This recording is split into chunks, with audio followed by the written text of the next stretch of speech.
That was my first true HRIS, and I'd never worked with learning management before. I'd never worked in HR before. So it was a learning experience for me. But since then, I've grown in responsibility, different systems that I've worked with, gotten a lot of experience doing data analytics, people analytics, and system support. And I just love that blending of technology and people. Don't conduct your analysis in isolation because data is so incredibly powerful. Not defending just the tribe, but defending the organization. Those creative people that you really want to keep empowered, keep excited, keep motivated, keep thinking. A good experience pays dividends down the line. Stereotypes tend to break down in proximity. Welcome to We're Only Human, a podcast about human resources, business, technology, and the workplace. My name is Ben Eubanks, your host, and I'm so glad you're here. Hey everyone, welcome to We're Only Human. I'm Ben Eubanks, your host. Really glad to be here with you and looking forward to another fun episode. If you know me or the work I do day to day, one of the big things that I focus on is HR technology, how it's changing the space, how we can use this to create better relationships with our people, how we can use it to offload some of the stuff that we honestly don't want to be doing anymore, so we can focus more time on working with our stakeholders and really proving the value of the work we're doing. And so today I'm excited to dive into the big picture around that, talk to someone who's actually doing this day to day in their role, really understand what's happening in that world. And I can't wait because he's going to give some good advice for anyone that's curious about that, wants to know more, and all that good stuff. So Tim, welcome to the show. Glad to have you. Thanks, Ben. I appreciate the opportunity. Absolutely. So you spend your days as a HR, what's your actual title, Tim? My title is Director of HR Technology. Director of HR Technology. You're also the HR Tech Wizard if you want to follow you on LinkedIn. So that's the brand right there. You can follow that one quickly and easily. It's easy to remember. But Tim Whitley, you're here with me. Talk a little more about who you are and what you do before we dive into the conversation today. Yeah. So I've been working in the HR tech space for about 10 years now. A lot of people, it's something I fell into. I don't think there's anybody out there that woke up and said, when I grow up, I want to be an HR tech, HRIS person. So I had background actually in social work, counseling, nonprofit, and then got into IT and then ended up working in an HRIS role, implementing a learning management system. That was my first true HRIS. And I'd never worked with learning management before. I'd never worked in HR before. So it was a learning experience for me. But since then, I've grown in responsibility, different systems that I've worked with, gotten a lot of experience doing data analytics, people analytics, and system support. And I just love that blending of technology and people as we come into all this buzz around AI and the future of work and everything. I think that our profession is in a unique space to embrace that, to make it work for the organization. There's all this fear about AI take over, will we lose all of our jobs? And I don't think so, at least not for a while. But this time, being to people that work with both the HR side and working in technology, we have that unique perspective and that unique opportunity to channel that in the right direction. I was going to go further into this. I want to pause for a second and take a step back because I think anyone listening to this that's working in HR may think, wait a minute, did he say he went from social work to IT? Hold on. That is the strangest leap that anyone's ever heard of. And I'd love for you to go back to that piece because I think the IT piece probably sets you up to be more comfortable when someone's like, hey, here's an LMS. Can you put this? I can probably do that. I know IT. I can handle that piece of it. And for anyone who doesn't have that skill or that strength right now, that might be a part that makes them a little bit nervous. So talk about that transition into IT. Did you have any specific background or something else? Or you just said, hey, throw me in, put me in, coach. I'm ready to play. I'll figure this stuff out. Like, how did you get that transition essentially?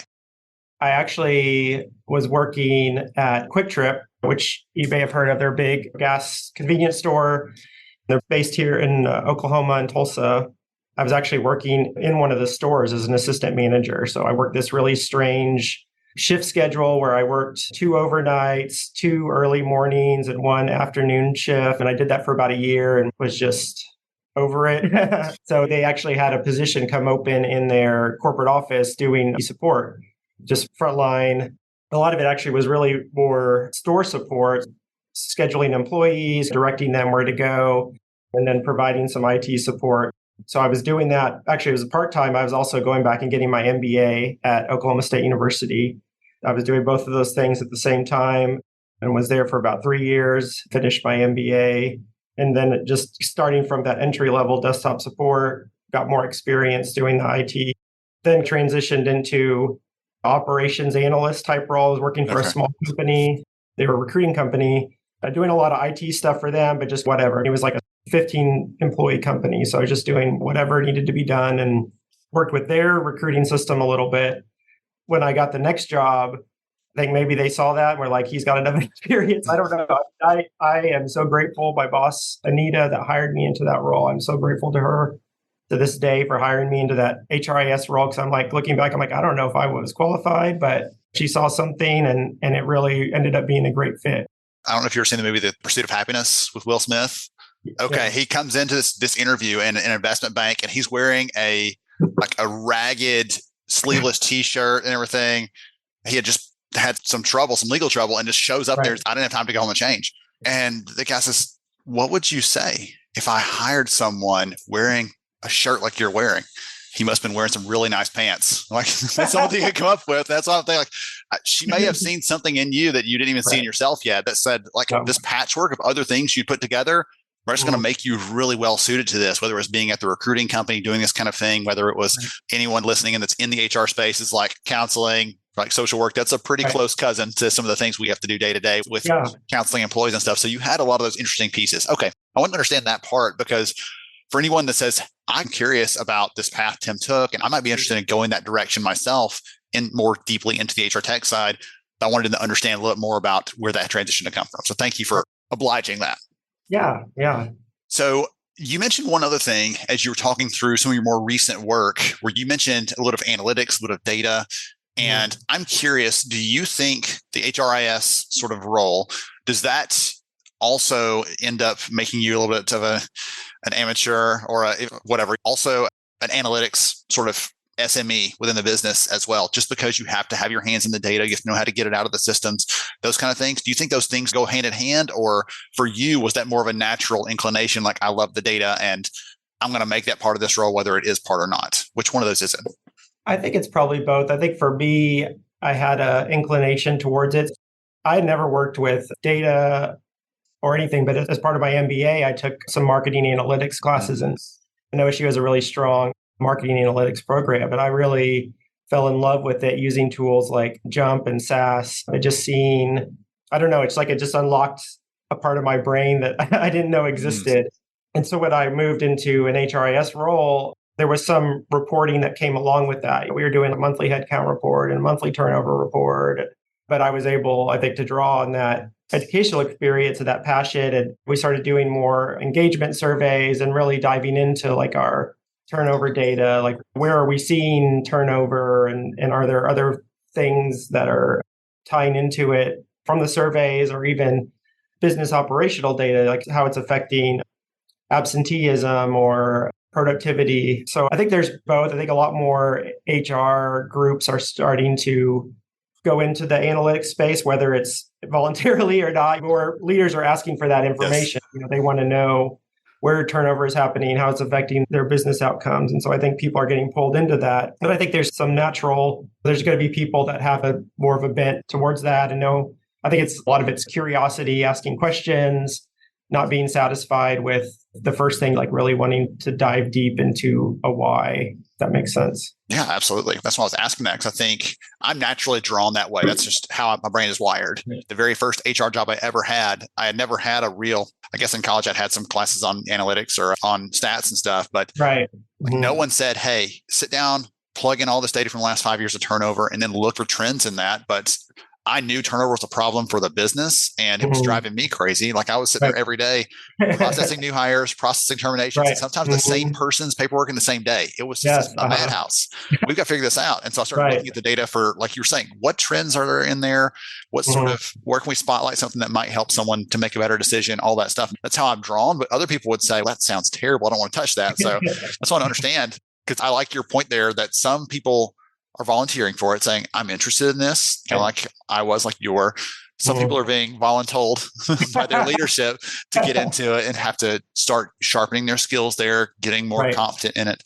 But either way, the end result is, once you have those things, you can start looking at it, making better decisions, and seeing things you can't see without having some actual numbers in front of you. So One of the things I wanted to ask you about is, I don't need any names of any vendors necessarily, but how big is your HR tech stack?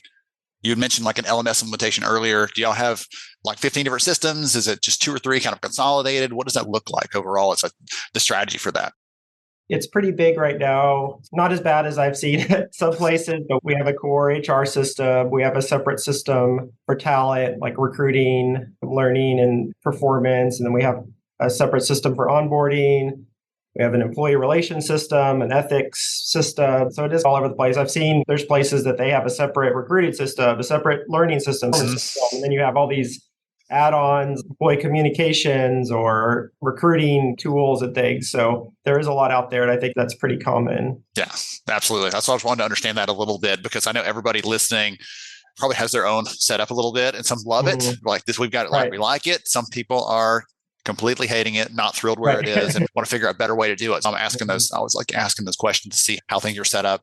So one of the things I want to get your take on is my perspective on the role of the HR professional and how it's evolving and changing over time. Is more and more of that is being influenced by technology. More and more of the work we're doing is going to require us to actually partner with and use technology to get it done. I look at kind of marketing. If you're still marketing using the newspaper, right, you're in trouble. More of them are using digital tools, thinking about how they can communicate, thinking about using the data for smarter decision making. And the same thing's happening in HR. That's my take on that anyway. What's your thought there? Because this is going to set up the next question. I think I have an idea of where you're going to go with this, but what's your take there on how big of a share of the HR role is going to require them to touch or use some kind of technology going forward?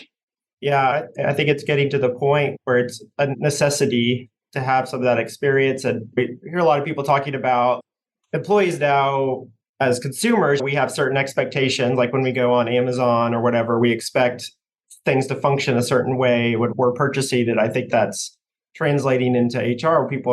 I expect to be able to go out and see my paycheck or enter leave or request time off. Yeah. I'm waving my phone for everyone out there in podcast land. I'm waving my phone at Tim in the screen here so he can, that's what he laughed about. Do those things on the device. Sorry, go ahead. Right.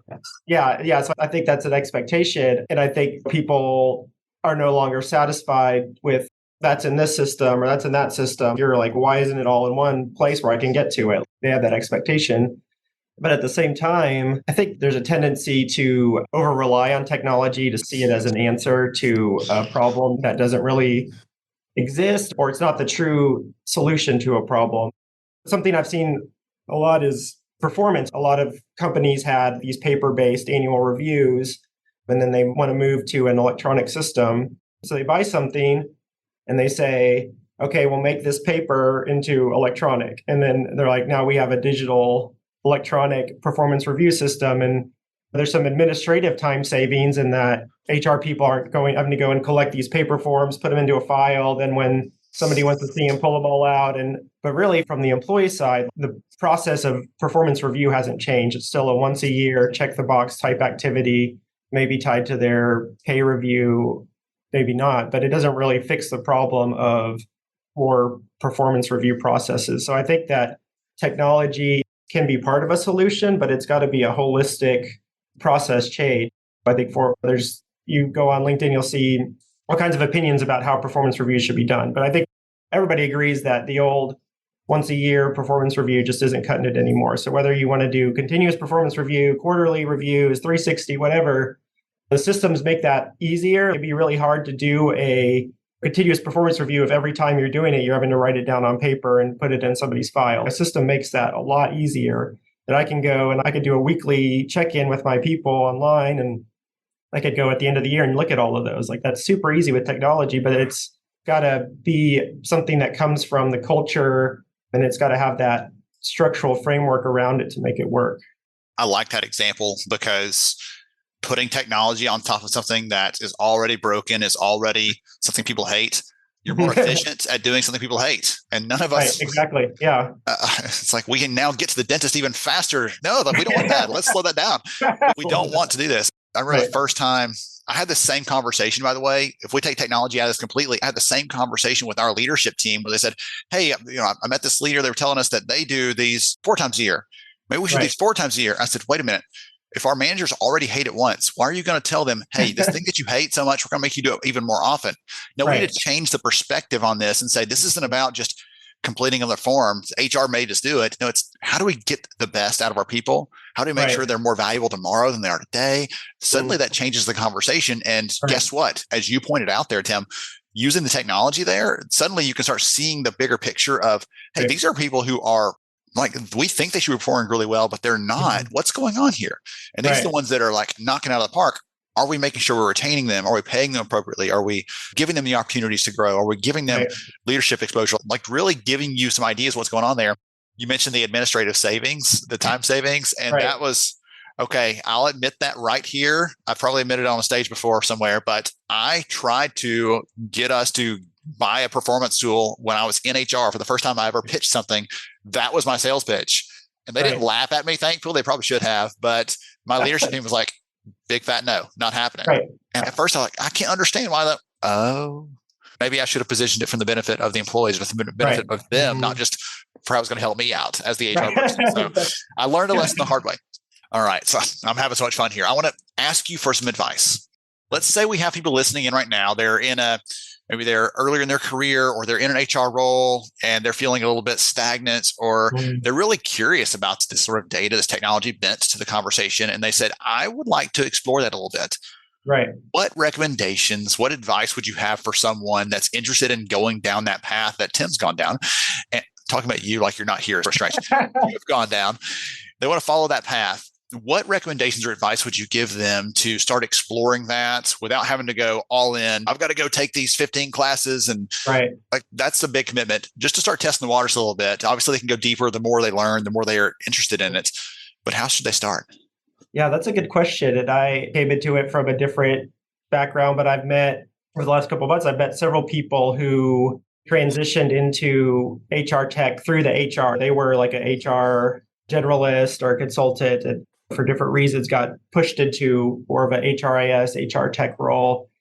I think there's a lot of opportunity now to explore those tools because they're all around. Like every company, unless you're just really small, you're probably using some kind of HR tool, whether it's for payroll or just core kind of HR record management, learning, performance. I think there's a lot of opportunities.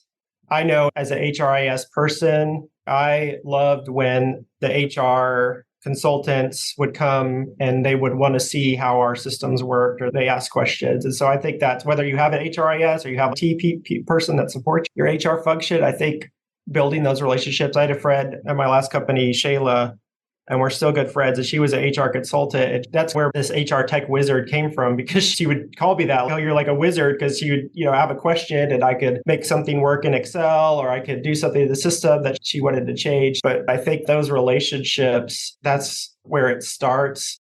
I was going to say that obviously it's weird for you to say, hey, go check out hrtechwizard.com, but you actually pulled together some things and I enjoy reading there, even though I'm already interested in the space, but there are tips, you share advice, that things like that.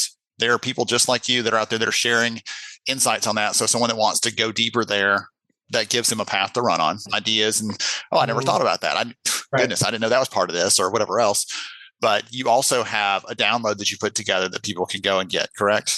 Yes, hrtechwizard.com/download. I put together 5 things that I wish I would have done when I started in HRIS. Things like learning, spending time in the business, spending time with HR people. And then I focus on 10 skills that I think are really valuable. And especially now, I think that with a lot of this hype around AI and everybody's just like losing their minds about what AI is going to do. But I think at the end of the day, it's still a technology and there's still kind of fundamentals that go along with implementing a technology well and making a change well. And so there's things like I put in there like project management, business process improvement, change management, like knowing how to successfully execute a system into an organization. I don't think that's going to change regardless of what technology you're using. There are people in the mix, right? You can't just turn the switch on and say, all right, we're good to go. Yeah. I remember going to the very first payroll changeover we ever had. And I severely underestimated how much work there was going to be running in parallel for a little while to make sure everything was right and everything else. It's not like recruiting where you're like, okay, you know what?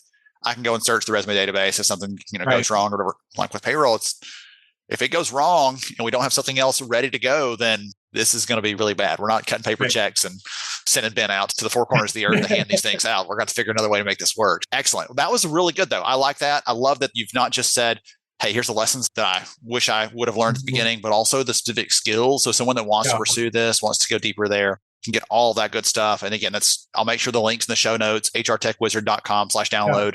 Tim, this has been a ton of fun. I've learned some good things myself. I've enjoyed this so much, and I look forward to, at some point, meeting you in person. Yeah, I would love that. All right, good stuff. Are you good if I put your LinkedIn link as well into the show notes so people can reach out to you there? Yeah, absolutely. For sure. Okay. Yeah, I would love, definitely open to connecting and meeting people. I've got some other projects that I'm working on too that I'm excited about. All right. Awesome. Thank you again, Tim, for joining me. Thank you to everybody else out there for hanging with us today. If you're curious about this, I'll make sure the links are in the show notes for you to go check out and learn a little bit more. And as you've heard Tim say, be a little more curious, ask a little more questions. Technology is not the answer to everything, but it can help us to solve some big problems that we can't do with raw human power alone. Thanks, everybody. And we'll catch you next time on We Are Only Human. Thank you so much for joining me on the show today. I'm honored to have you as a listener. If you enjoyed this episode, please take 10 seconds to rate it at iTunes, Stitcher, or wherever you listen to your podcast.